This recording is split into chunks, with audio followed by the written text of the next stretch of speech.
Hello everyone! So ito po, tuturuan ko kayo kung paano magutang ng load dito sa GCash. So i-click nyo lang itong load, tapos direct na kayo dito at makikita nyo. Dito sa pinakagilid, may nakita kayong borrow, i-click nyo lang. Nasa right side, tapos dito naman, anong gusto nyo, mobile or broadband load. So, ako kasi is mobile load, pipiliin ko. So, TM. Tapos, i-click nyo lang yung number pagkatapos next. And then, ayan, yan yung mga available na pwedeng uutangin mo sa load mo. At saka, i-select mo lang dyan. Easy Surf 99, Easy Surf 99, F1, pagkatapos yan, example this one. Tapos, borrow load.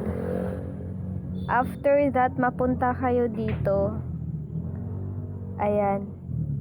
So, silbi yung pagbaro nyo, 'di ba 99. May fee yan na 12 pesos. So, kaya naging 102.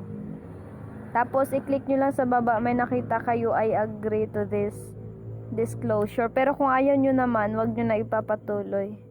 So, baro tayo. Confirm.